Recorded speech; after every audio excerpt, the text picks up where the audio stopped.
Hi students, तो कैसे हैं आप सब। आई होप बहुत बढ़िया होंगे। और जैसे कि हम सबको पता है, finally the most awaited vacancy जो है हमारी आउट हो चुकी है केवीएस और एनवीएस की 2025 में। और जैसे कि मैंने आप सबसे प्रॉमिस करा था कि एक डिटेल्ड सेशन मैं आप सबके साथ ज़रूर करूंगी, जिसमें बायोलॉजी से रिलेटेड हमारा एग्ज़ाम क्या रहेगा, हमारा सिलेबस कैसा है, पैटर्न कैसा है, सिलेक्शन प्रोसेस क्या है, और क्या टेक्स्ट बुक इसमें आपको हेल्प करने वाला है कि नहीं। तो इन्हीं सारी चीज़ों के साथ मैं यहाँ पर आप सबके साथ जुड़ रही हूँ। जैसा कि हमें पता है, तीन डोमेन्स में, तीन एग्जाम्स के लिए, डिफरेंट कैटेगरीज के लिए लॉन्च हुआ है। एक पीआरटी के लिए हुआ है, एक टीजीटी के लिए हुआ है, और एक पीजीटी के लिए हुआ है। ठीक है, तो पीआरटी में क्योंकि मेरा कोई उस चीज़ में रोल नहीं है, तो वो मैं डिस्कस नहीं करूँगी। हम बात करेंगे टीजीटी और पीजीटी से रिलेटेड। ठीक है, और हम ये भी बात करने वाले हैं फिर उसके बाद कि टेक्स्ट बुक इसमें आपको क्या ऑफर करेगा, क्या आपकी हेल्प की जाएगी इस पूरे प्रोसेस के अंदर। तो एक बार देखते हैं यहाँ पर। सबसे पहले मैं आपको कुछ भी और बताने से पहले नोटिफिकेशन से लेकर चलूंगी। लास्ट में मैं बताऊंगी कि इस पूरी जर्नी में हम आपकी क्या मदद करने वाले हैं, कैसे होने वाला है। तो अगर आप देखोगे यहाँ पर स्टूडेंट्स, ये पीजीटी के लिए है, केवीएस के लिए यहाँ पर जो निकाला गया है, बायोलॉजी के लिए अलग अलग कैटेगरीज में टोटल वैकेंसी जो आपको देखने के लिए मिलेगी, पूरा नंबर यहाँ पर दिया हुआ है 100 कुछ। अगर आप देखोगे टोटल यहाँ पर 127 वैकेंसीज आपको, जो फिजिकली हैंडीकैप नहीं है उन सब के लिए। जो हैंडीकैप हैं उनकी अलग है, बाकी जो फिजिकली हैंडीकैप नहीं है उसका अगर टोटल निकाला जाए तो कुछ 127 वैकेंसीज आपकी बायोलॉजी में निकाली गई हैं। ठीक है, अच्छा, नंबर ऑफ वैकेंसीज केवीएस और एनवीएस के लिए आपको अलग देखने के लिए मिल सकती है, या टीजीटी पीजीटी के लिए अलग देखने के लिए मिल सकती है, पर एग्जाम आपका एक ही होने वाला है। तो बायोलॉजी के लिए 127 मुझे यहाँ दिख रही है। फिर अगर यही पीजीटी मैं एनवीएस के कॉन्टेक्स्ट में देखूं तो यहाँ 161 है स्टूडेंट्स। तो टोटल अगर हम लगाएं 127 वो और 161 ये है ना, तो ये आपको यहाँ पर कुछ मिलेंगी 288 पोस्ट के लिए। यहाँ पर हम अपनी लड़ाई लड़ेंगे, अपनी प्रिपरेशन यहाँ पर जो है वो हम करने वाले हैं। बायोलॉजी के लिए यहाँ पर आपकी होगी एनवीएस में 161। इसी तरह अगर आप टीजीटी के लिए देखेंगे तो साइंस में, जिसमें फिजिक्स केमिस्ट्री बायोलॉजी आती है, हमारी टोटल वैकेंसी यहाँ पर गई है 177। और ये मैं बात कर रही हूँ टीजीटी केवीएस के लिए।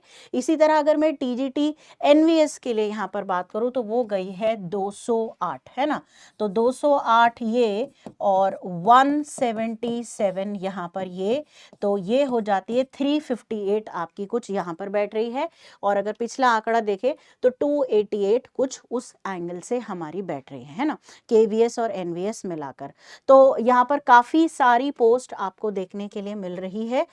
फिर आगे की तरफ अगर हम चलें तो यहाँ पर आपकी एज लिमिट क्या होगी, आपका पे स्केल क्या होगा, और एलिजिबिलिटी क्या है, कौन कौन ये दे सकता है।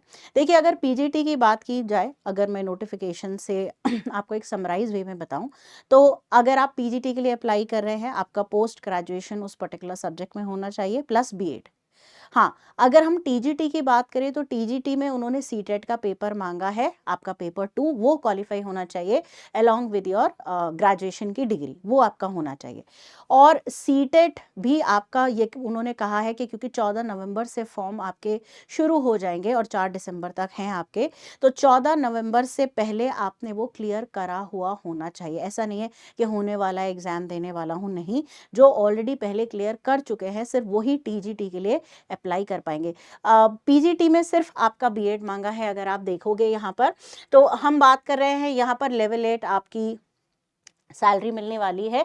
40 इयर्स की ही बच्चों आपकी एज लिमिट जो है वो यहाँ पर रहेगी।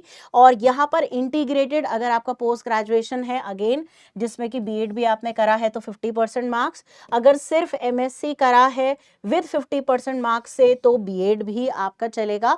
और अगर 3 इयर्स की इंटीग्रेटेड आपने बीएड एमएड की है तो वो भी आपकी चल जाएगी, खाली बीएड या फिर 3 इयर्स की इंटीग्रेटेड बीएड एमएड अगर आपने की है, या फिर आपने 4 साल की इंटीग्रेटेड डिग्री की है स्टूडेंट्स विद 50% मार्क्स, जहां पर आपका बीएड यहां इंक्लूडेड है। ठीक है, अब इसके अलावा वो क्या चाहते हैं, इसके अलावा वो चाहते हैं आप हिंदी और इंग्लिश में बहुत ही प्रोफाउंड रहें।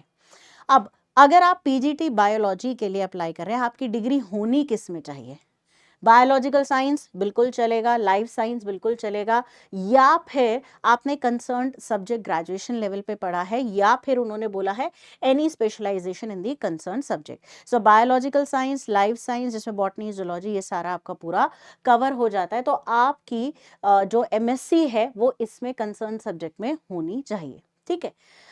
फिर उसके बाद उन्होंने बोला है कि क्या क्या रिकॉग्नाइजेबल होगा। अगर आपने किसी भी इंस्टीट्यूट में as a TGT teacher work करा है इस सब्जेक्ट में एज टीजीटी टीचर, तो वो ज़्यादा प्रेफरेंस दी जाएगी।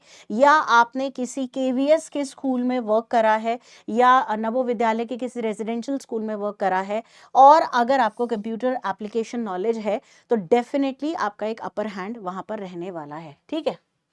फिर अगर मैं बात करूं इसी तरह टीजीटी के लिए, यहां पर क्या रहेगा, पीजीटी के लिए आपकी एज जो है 40 ईयर्स से ऊपर नहीं होनी चाहिए। अगर हम बात करें टीजीटी की, तो ये 35 ईयर्स से ऊपर नहीं होनी चाहिए, ठीक है। अब यहां पर उन्होंने बोला है कि भाई आपका एलिजिबिलिटी क्या बैठेगी, ठीक है। तो जरा एक बार देख लेते हैं। केवीएस और एनवीएस के लिए अगर आप देखोगे ऑलमोस्ट लगभग सेम ही चीज यहाँ पर दी गई है, कुछ आपको अलग देखने के लिए नहीं मिलेगा। तो बोला है 4 इयर्स की इंटीग्रेटेड डिग्री होनी चाहिए विद 50% मार्क्स, अगर आपने यहाँ पर बीएड किया है तो, ठीक है। पहली वाली कंडीशन जो उन्होंने आपको दी है वो ये होनी चाहिए। बैचलर्स डिग्री या फिर सिर्फ हो आपकी विद 50% मार्क्स, और आपका बीएड अलग से हो, या तो इंटीग्रेटेड होगा या कैसे अलग से होगा, पर बीएड होना बहुत जरूरी है। या फिर जैसा बोला गया कि 3 इयर्स बीएड एमएड इंटीग्रेटेड जिसने करा है वो भी यहाँ पर एलिजिबल आपका होगा, या 1 ईयर बीएड जो आपका स्पेशल एजुकेशन से हुआ है वो भी आपका यहाँ पर एक्सेप्ट उन्होंने बच्चों कर लिया है। तो एनवीएस और केवीएस दोनों के लिए ये लगभग सेम है। हाँ, यहाँ पर एनवीएस में उन्होंने एक चीज जो एक्स्ट्रा दी है वो ये बोली है कि पोस्ट ग्रेजुएशन भी अगर आपने करा है यहाँ पर किसी भी कंसर्न सब्जेक्ट से विद 55% इक्विवेलेंट मार्क्स स्टूडेंट्स, और जिसमें कि आपके पास बीएड एमएड है विद 50% मार्क्स, तो भी आप इसके लिए यहाँ पर एलिजिबल हो जाएंगे। अब हम किसकी एलिजिबिलिटी बात कर रहे हैं, हम टीजीटी के लिए यहाँ पर बात कर रहे हैं, ठीक है। तो आपकी बीएससी प्लस अगर आप यहाँ पर देखोगे जिसमें बीएड होना ही होना चाहिए आपका, और अगर आप देखोगे या इंटीग्रेटेड हो या अलग से हो या स्पेशल एजुकेशन में हो, ये सारा बीएससी के लिए दिया है विद 50% मार्क्स। अगर आप एमएससी हैं यहाँ पर तो 55% मार्क्स आपके होने चाहिए along with 50% marks in BEd, तो वो वाला बंदा भी यहाँ पर टीजीटी के लिए अप्लाई कर सकता है। दूसरी शर्त उन्होंने क्या रखी है, पहली ये हो गई, दूसरी हो गई सी टेट का पेपर सेकंड वो क्वालिफाई होना चाहिए। आप इंग्लिश और हिंदी दोनों में पढ़ा सकते हो, ये बात भी बिल्कुल पता होनी चाहिए, ठीक है। दूसरा, अगर आप आपके पास किसी स्कूल का वर्किंग एक्सपीरियंस है बहुत ही बढ़िया, और कंप्यूटर नॉलेज भी आपको अगर है तो भी आप एक अपर हैंड यहाँ पर रख लेते हैं, ठीक है।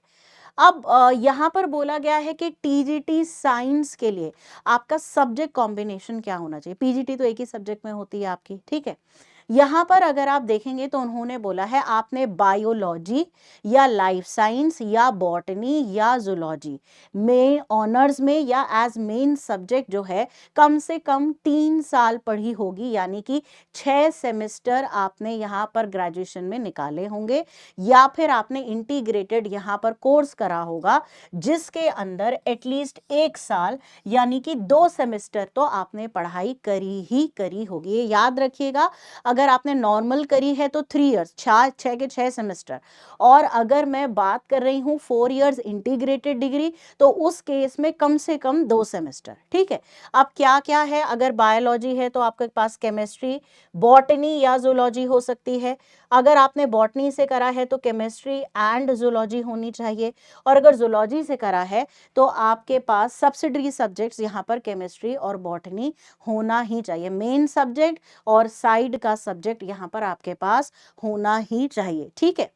फिर उसके बाद यहाँ पर बोला गया है कि एज रिलैक्सेशन कितना है। तो एलिजिबिलिटी क्लियर हो गई बिल्कुल, टीजीटी में बीएड और सीटेट दोनों मांगा है, पीजीटी में सिर्फ बीएड मांगा है, इंटीग्रेटेड वालों को भी दिया है, बाकी सब लोगों को भी मौका दिया है, सब्जेक्ट कॉम्बिनेशन भी बताया है। अब अगर बात करें एज रिलैक्सेशन तो एससी एसटी को 5 साल दिए हैं, अदर बैकवर्ड क्लास को 3 साल दिए हैं।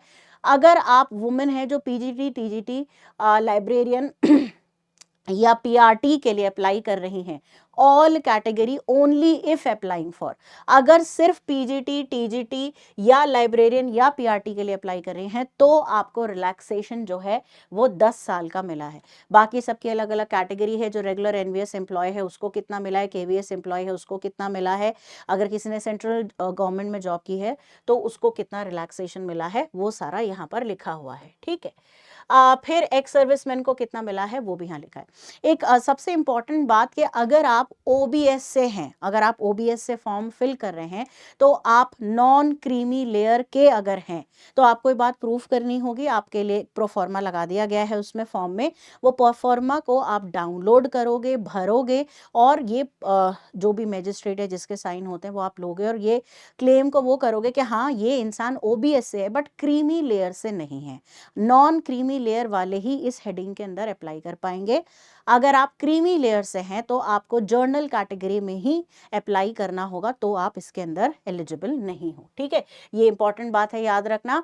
अब सिलेक्शन यहाँ पर कैसा होने वाला है, देखिए पहले इतना नहीं होता था, एक एग्जाम होता था, पार्ट 1 पार्ट 2 ऐसे करके एक ही पेपर में सब हो जाता था।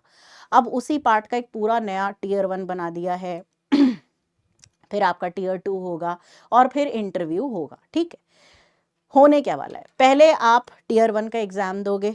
ठीक है, टीयर 1 के एग्जाम की एक मेरिट लिस्ट निकलेगी। एक पोस्ट पे 1:10 का रेशियो है, एक पोस्ट पे 10 उम्मीदवार लिए जाएंगे। ठीक है, तो मान लीजिए अगर 50 हैं तो 500 लोग उस पर आप यहाँ पर इंटू 10 कर दीजिए, उतने सेलेक्ट किए जाएंगे। ये जो 500 लोग सेलेक्ट हुए हैं ये टीयर 2 का एग्जाम देंगे जो आपका सब्जेक्ट स्पेसिफिक रहेगा। ठीक है, अब टीयर 2 का एग्जाम दिया, अगर आप वो भी क्लियर कर जाते हैं तो टीयर 2 के एग्जाम में सिलेक्शन जो है आपका 1:3 के रेशियो में, यानी एक सीट पे 3 उम्मीदवार। तो अब जो 500 लोग आए उसमें से हर सीट पे 3 उम्मीदवार लगा लीजिए। ठीक है, तो उतने बंदे आपने वहां से सेलेक्ट कर लिए।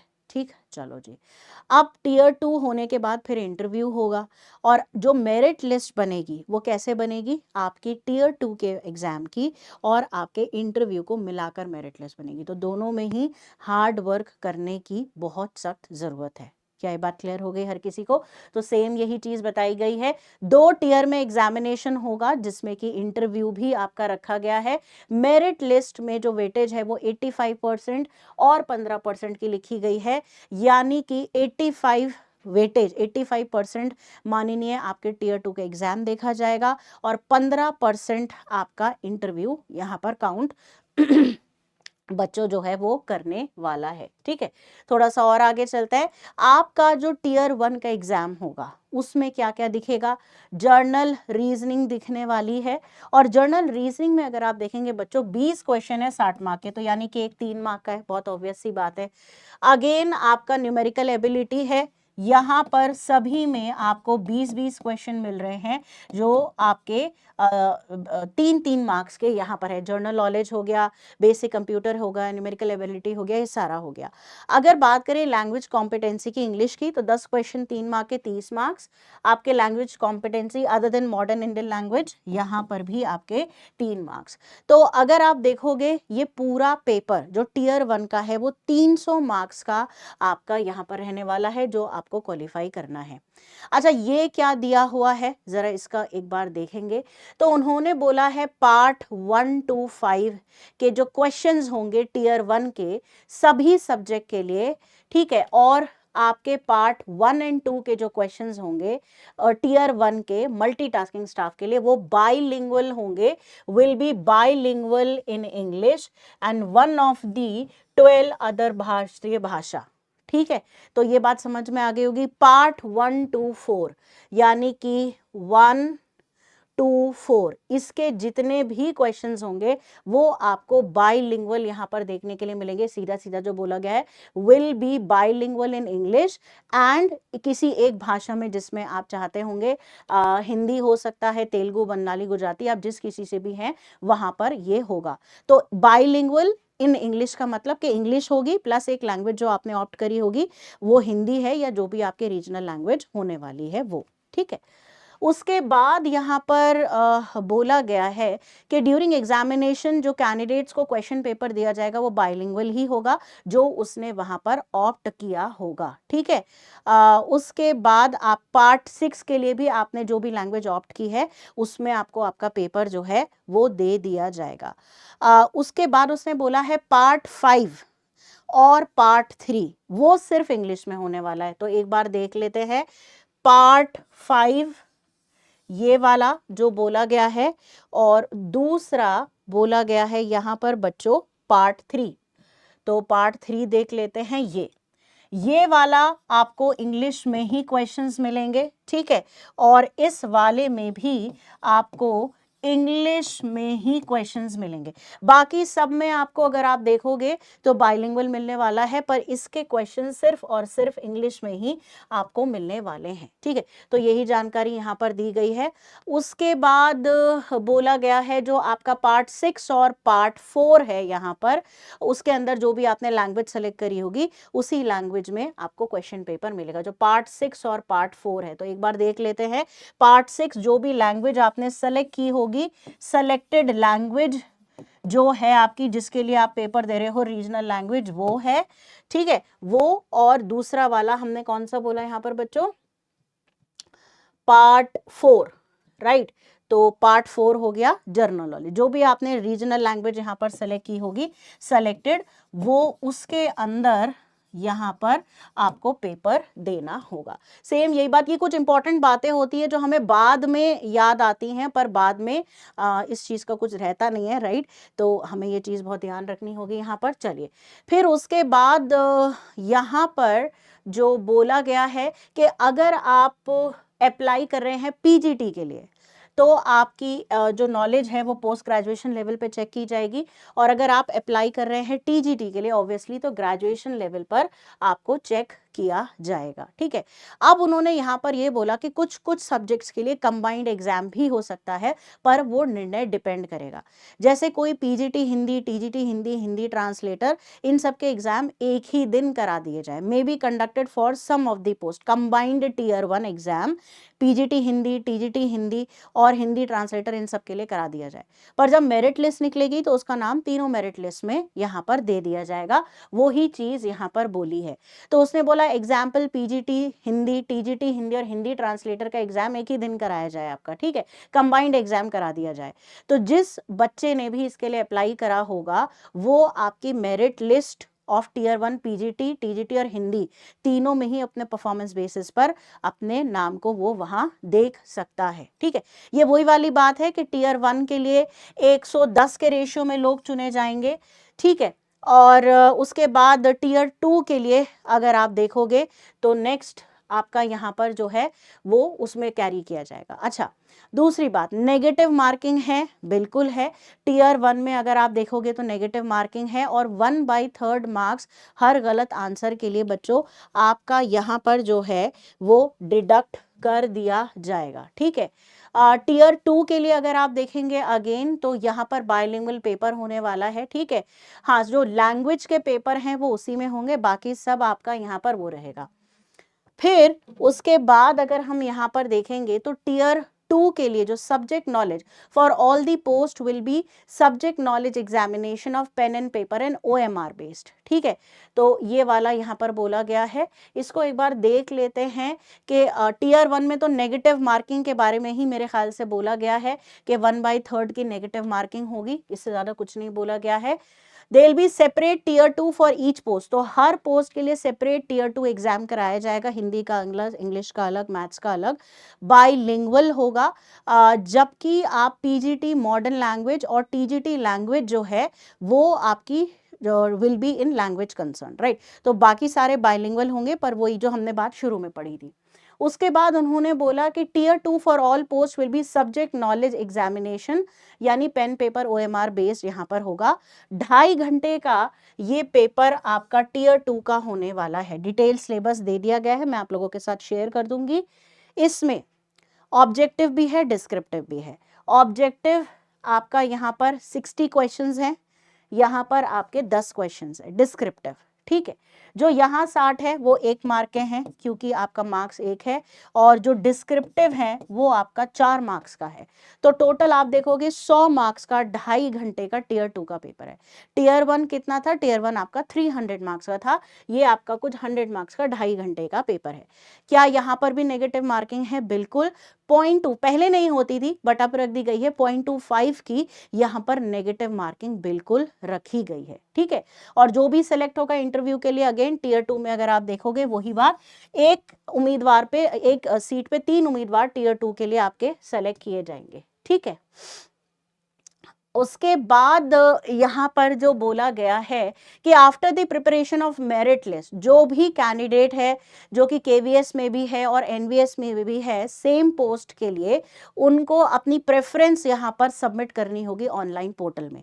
मान लीजिए आपने पीजीटी हिंदी केवीएस में भी भरा है, आपने पीजीटी हिंदी एनवीएस में भी यहाँ पर भरा है स्टूडेंट्स, तो उस केस में आपको अपनी प्रेफरेंस देनी होगी कि मैं कौन सी वाली केवीएस में जाना चाहूंगा या एनवीएस में जाना चाहूंगा, ठीक है। उन्होंने बोला है कि जिसके लिए link of which will be available for a certain notified period on the online login application of candidates who will be present in tier 2 and interview. तो ये ज्यादातर मेरे ख्याल से टियर 1 के बाद ही होगा, जो मुझे लग रहा है, क्योंकि सिर्फ टियर 2 के कैंडिडेट्स और इंटरव्यू वालों के लिए ही ये ऑप्शन ओपन किया जाएगा, ठीक है। फिर उसके बाद उन्होंने बोला है जो सीट कौन सी मिलेगी या नहीं मिलेगी आपको, वो मेरिट बेसिस पे होगा, प्लस जो कैंडिडेट ने चॉइस दी है। अगर मान लीजिए आपको कोई एक पोस्ट दे दी गई है according to the merit, right, और आपने यहाँ पर बोला गया है the allotment of the post and department will be done as per the merit and choice indicate of the, जो कि अवेलेबिलिटी होगी और कैंडिडेट ने जो चॉइस दी गई होगी, और कोई एक ही पोस्ट आपको यहाँ पर मिलने वाली है। किस बेसिस पे? टियर 2 में कितना था और आपका यहाँ पर इंटरव्यू में आपके पास कितने आए हैं। चेंज ऑफ प्रेफरेंस की कोई रिक्वेस्ट नहीं ली जाएगी, और अगर आपने गिवन पीरियड में जो पूछा गया है कि भाई क्या प्रेफरेंस है तुम्हारी, तुम केवीएस में जाना चाहोगे एनवीएस में, क्योंकि तुम्हारा टियर 2 हो गया, इंटरव्यू ही रह गया है, आपने नहीं भरा, तो उसे कोई भी पोस्ट यहाँ पर नहीं दी जाएगी और इसमें कोई चेंजेस भी आपके नहीं ली जाएंगे, ठीक है। बाकी टियर 1 के आपके एग्जाम से रिलेटेड जो भी प्रोसीडिंग से रिलेटेड इंफॉर्मेशन है वो एटलीस्ट 15 दिन पहले डिस्प्ले कर दी जाएगी।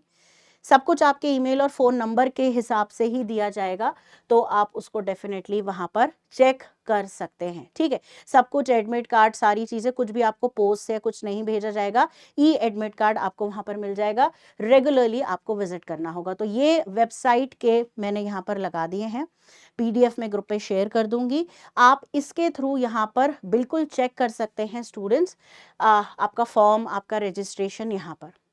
दूसरी बात, मान लीजिए आप पीजीटी हिंदी के लिए अप्लाई कर रहे हैं, आप केवीएस में भी कर रहे हैं, आप एनवीएस में भी कर रहे हैं, तो कितने फॉर्म भरने हैं? एक ही फॉर्म भरना है।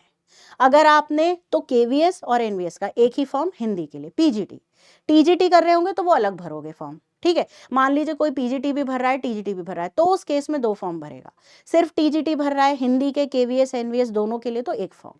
पर अगर आपने मान लीजिए पीजीटी हिंदी के ही केवीएस और एनवीएस का एक ही फॉर्म भरना है, पर उसकी जगह आपने 2 भर दिए, तो फिर फॉर्म कैंसिल आपका यहाँ पर कर दिया जाएगा। वही बात बोली है, मल्टीपल एप्लीकेशंस नहीं ली जाएंगी।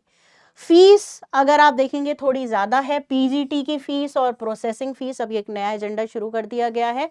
इसी तरह टीजीटी की फीस और आपकी यहाँ पर कोई एग्जामिनेशन फीस नहीं ली जाएगी एससी, एसटी, पीडब्ल्यूबी और एक्स सर्विसमैन से, पर प्रोसेसिंग फीस तो उन लोगों को भी देनी होगी। 14 नवंबर से सुबह 10 बजे से आपके फॉर्म भरने शुरू हो गए हैं, ठीक है, यानी कि कल से ही हो गए थे। रजिस्ट्रेशन आपका 4 दिसंबर क्लोज हो जाएगा। लास्ट डेट जो फीस डिपॉजिट करने का है वो आपका 4 दिसंबर रात के 11:50 से जो बंद हो जाएगा। तो ऑनलाइन है तो बिल्कुल वेट नहीं करेंगे, डिले नहीं करेंगे और इसको पूरा आप यहाँ पर करेंगे, ठीक है।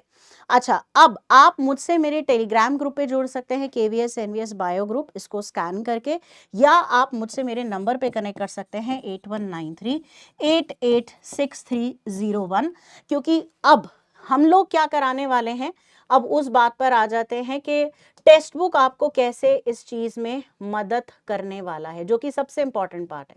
कौन कौन कर सकता है ये तो बता दिया, पर कौन कैसे क्या करेगा। तो अगर आप देखोगे टेक्स्ट बुक ने, राइट, आपके लिए इसमें पूरा एक सोल्यूशन निकाला है। आपकी क्लासेस चलेंगी ऑनलाइन सबसे पहले टियर 1 एग्जाम के लिए, जो कि 300 मार्क्स का आपका होने वाला है, जिसमें सारा सब्जेक्ट, आपका पूरा सिलेबस, टॉपिक वाइज क्वेश्चंस, सब चीज़ें कराई जाएंगी बच्चों। उसके अलावा अगर आप देखोगे यहाँ पर आपको बुक्स भी प्रोवाइड कई जा रही हैं इस बार, ठीक है। तो अगर आप विद बुक्स लेते हो तो आपका प्राइस ये है, अगर आप विदाउट बुक कोर्स लेते हो तो ऑब्वियसली आपका प्राइस ये है।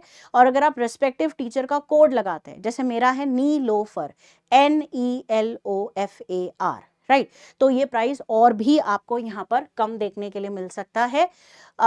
इस बैच में हम इसको लॉन्च कर रहे हैं टियर 1 और टियर 2 के लिए, दोनों के लिए लॉन्च हो रहा है, KVS और NVS के लिए। रेस्पेक्टिव टीचर्स आपको यहाँ पर पढ़ाने वाले हैं टियर 1 के लिए जो हैं, ठीक है। ये उनका स्केड्यूल हम आपके साथ शेयर कर रहे हैं। डेली क्लासेस होने वाली हैं। जर्नल नॉलेज की कब होगी? मैथ्स की, रीजनिंग की, इंग्लिश की, कंप्यूटर की, हिंदी की। पहले टियर 1 की क्लासेस हम लोग यहाँ पर स्टार्ट कर रहे हैं यूट्यूब पर एंड पेड, जो कि स्टार्ट हो जाएंगी आने वाले मंडे से। क्या क्या मिलेगा? मॉक टेस्ट है, स्टडी नोट्स हैं, आपके PYQs है और आपकी लाइव क्लासेस यहाँ पर जो आपको टियर 2 सब्जेक्ट्स के लिए भी दी जाएंगी। तो वेट नहीं करना है, इनरोल हो जाना है बहुत ही जल्दी से, टाइम बहुत कम है। क्योंकि देखो अगर अभी इन लोगों ने निकाला है और ये बोल रहे हैं कि 4 दिसंबर लास्ट डेट है, तो फिर आप ये मान के चलिए कि जनवरी या मार्च के मिड में पेपर करा देंगे ये टियर 1। वो हो गया तो और 1-2 महीना मिलाकर आपका 1-1.5 महीने में टियर 2 के एग्जाम की तैयारी या डेट आपका रिलीज कर दिया जाएगा, मेरिट लेटर उसके बाद। तो कहीं अप्रैल मार्च के इस जोन में आपका फिर टियर 2 भी आपको आता नजर आ जाएगा, एक बार मेरिट लिस्ट बाहर हो जाती है तो, राइट। तो टाइम मत वेस्ट करिए, आपका फ्यूचर के लिए बहुत सारे ऑप्शंस हैं, बहुत सारे एग्जाम्स लाइन में है। करना क्या है? सिर्फ पढ़ना है, जी जान लगा के मेहनत करके पढ़ना है। पर क्या आप इस चीज में अकेले हैं? नहीं, टेक्स्ट बुक आपके साथ है, मैं आपके साथ हूँ, सारे टीचर्स आपके साथ हैं। करना क्या है? बस एनरोल होना है कोर्स में और क्लासेस को ज्वाइन कर लेना है, राइट। कोई भी क्वेरी है तो आप मुझसे मेरे नंबर पे जुड़ सकते हैं, राइट। आप मेरे टेलीग्राम ग्रुप पे भी जुड़ सकते हैं और हम इसको साथ में मिलकर यहाँ पर स्टार्ट करेंगे। उसके बाद जो सिलेबस वाली चीज़ यहाँ पर बोली गई है, एक बार मैं आपको वो भी दिखा देती हूँ। ये मेरे पास पूरा सिलेबस है, तो इसको मैं शेयर कर दूंगी मेरे टेलीग्राम ग्रुप पे, KVS NVS और बाकी ग्रुप्स पे भी। तो आप यहाँ पर अगर देखोगे बच्चों, मैं एक बार इसको आपको बड़ा करके यहाँ दिखा देती हूँ, पर क्योंकि पिक्सल वो हो जाता है इसलिए मैं बहुत ज़्यादा इसको बड़ा नहीं करती हूँ। ये आपका साइंस का यहाँ पर दिया गया है सिलेबस। अगर आप देखोगे, लाइफ प्रोसेस दिया है, कंट्रोल कोऑर्डिनेशन दिया है, रिप्रोडक्शन दिया है ना। इसको बड़ा कर लेते हैं ताकि आप देख लो। यहाँ पर ये TGT का मैं आपको दिखा रही हूँ, ठीक है। तो life process, control coordination, reproduction, meristematic tissue, evolution, cell, ये सारा अगर आप देखोगे तो आपको TGT में दिया हुआ है। अगर मैं यहाँ पर बात करती हूँ दूसरे वाले सब्जेक्ट की, 1 मिनट रुकेंगे, दूसरे वाले सब्जेक्ट को भी मैंने लगाया हुआ था, यहाँ पर है 19 पे PGT का हमारा कैसा सिलेबस है, एक बार मैं वो भी आपको दिखा देती हूँ। सिलेबस बहुत ज़्यादा डिफिकल्ट नहीं है, चेंज्ड है बट डिफिकल्ट नहीं है बच्चों, ठीक है। तो ज़रा देखोगे, ये आपका PGT का सिलेबस इन लोगों ने दिया है। लिविंग वर्ल्ड, क्लासिफिकेशन, आपका plant kingdom, animal kingdom, morphology, anatomy, plant में organisation, cell, biomolecule, cell division, photosynthesis, respiration, फिर आपका प्लांट ग्रोथ, ठीक है। फिर उसके बाद अगर आप देखोगे यहाँ पर ब्रीदिंग है, फ्लूइड्स है, एक्सक्रीटरी प्रोडक्ट है, लोकोमोशन है, chemical coordination, nervous system, sexual reproduction, human reproduction, आपका hereditary evolution and reproductive health. अब PGT लेवल पर जो कि एक्सपेक्टेड है, काफ़ी सारा आपको अच्छा सिलेबस यहाँ पर दिया गया है, ठीक है। एवोल्यूशन हो गया, मॉलिक्यूलर दिए, ह्यूमन हेल्थ डिजीज दिया है, बायोटेक्नोलॉजी दी है और आपकी पूरी इकोलॉजी और बायोडाइवर्सिटी दी है। ये भी मैं अटैच करवा दूंगी, राइट। तो बिल्कुल भी वेट मत कीजिए, मेहनत के लिए तैयार हो जाइए। सभी एग्जाम्स के लिए पढ़ना आपको जी जान से ही, ऑलमोस्ट सेम पढ़ना है, बस थोड़ा पैटर्न का डिफरेंस होता है, ठीक है। And best of luck.